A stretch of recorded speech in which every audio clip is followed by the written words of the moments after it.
শ্রমিক কর্মচারীরা উচ্চ উচ্চ আদালতের রায় কার্যকর করার জন্য আদালত অবমাননার মামলা করেছেন। সেই মামলায় আজকে মাননীয় ডিভিশন বেঞ্চ জুটমিল কর্তৃপক্ষ এবং রাজ্য সরকারের শীর্ষ আধিকারিকরা যারা আদালত অবমাননার মামলায় অভিযুক্ত তাদেরকে আপাতত 8 সপ্তাহ সময় দিয়েছে উচ্চ আদালতের রায় সম্পূর্ণভাবে কার্যকরী করার জন্য।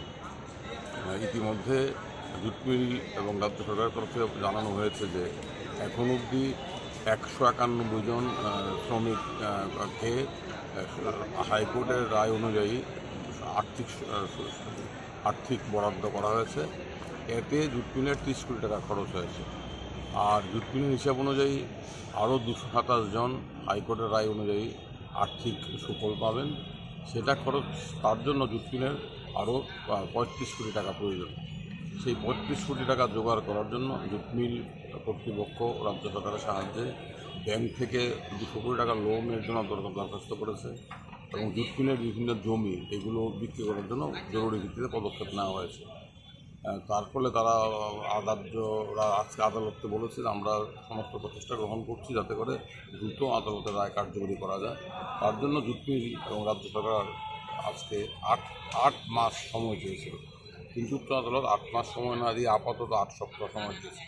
এখানে উল্লেখযোগ্য যে সেপ্টেম্বরে 2018 সেপ্টেম্বরে আমাদের উচ্চ আদালতের তৎকালীন প্রধান বিচারপতি অজয় রাষ্ট্রপতি একগুচ্ছ রিট মামলায় রায় দিয়ে রাজ্য সরকার এবং জুটমিলকে নির্দেশ দিয়েছিল যে সংশোধিত বেতনক্রমের সুপারিশ জুটমিল শ্রমিক কর্মচারীদের বিভিন্ন ভাতা সমেত এক ছিয়ানব্বইকে দিতে হবে।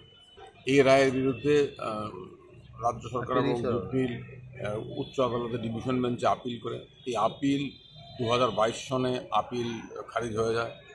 পরবর্তী সময় রাজ্য সরকার সুপ্রিম কোর্টে যায়। সুপ্রিম কোর্ট এসএলপি খারিজ করে দিয়ে নির্দেশ দেয় 6 মাসের মধ্যে রায় কার্যকর করতে হবে, কিন্তু 6 মাসের মধ্যে রাজ্য সরকার এবং জুটমিল রায় কার্যকর করার জন্য কোনো পদক্ষেপ গ্রহণ করেনি। তার জন্য আদালত অবমাননার মামলা হয়।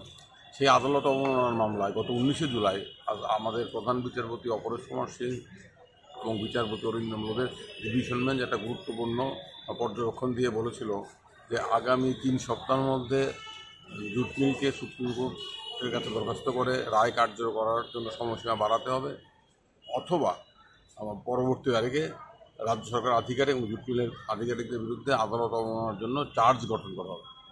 এই আদেশের পর রাজ্য সরকার এবং জুটমিল সুপ্রিম কোর্টে ছুটে যায়। সুপ্রিম কোর্ট এই 17 জুলাই রায় কার্যকর করার জন্য যে 6 মাস সময় দিয়েছিল সেই সময়সীমা বাড়াতে অস্বীকার করে, কিন্তু বলে জুটমিল এবং রাজ্য সরকার আদালত মামলা উচ্চ আদালতের কাছে তারা সমস্ত বক্তব্য রাখবে। যদি উচ্চ আদালত মনে করে যে তা জুটমিল এবং রাজ্য সরকার আন্তরিকভাবে প্রচেষ্ট এই রায় কার্যকর করার জন্য, তাহলে প্রয়োজনীয় আদেশ দিতে পারে। সেই মোতাবেক জুটমিল এবং রাজ্য সরকার দুটি পৃথক হলফনামা করে বিস্তারিতভাবে জানায় যে তারা এই করেছে, আগামী দিনে এই পদক্ষেপ নেবে এবং তার জন্য 8 মাস সময় দিয়েছে রাজ্য সরকার এবং জুটমিল। আজকে আদালত 8 সপ্তাহ সময় দিয়েছে। এখানে একটা প্রশ্ন আছে, আমাদের আমাদের বক্তব্য হচ্ছে 418 জন না, জুটমিল এবং রাজ্য সরকারের বক্তব্য হচ্ছে 191 জনকে ইতিমধ্যে দেওয়া হয়েছে 30 কোটি টাকা খরচ করে ব্যয় করে, এবং আরও 227 জনকে দেওয়া হবে, তার জন্য আরও 35 কোটি টাকা প্রয়োজন, মোট 418 জন।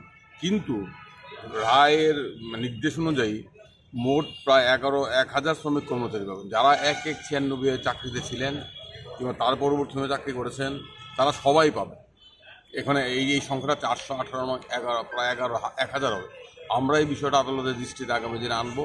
আমরা দাবি করব যে এই চালাকি না করে সম্পূর্ণ রায় কার্যকর করতে হবে এবং কাউকে বঞ্চিত করা যাবে, কিন্তু 418 জন নয়, বাকিদেরও রায় অনুযায়ী আর্থিক সুফল দিতে হবে। আজকের রায়টা কি দিয়েছে? আজকের রায়ে তো 8 সপ্তাহ সময় দেওয়া হলো রাজ্য সরকার এবং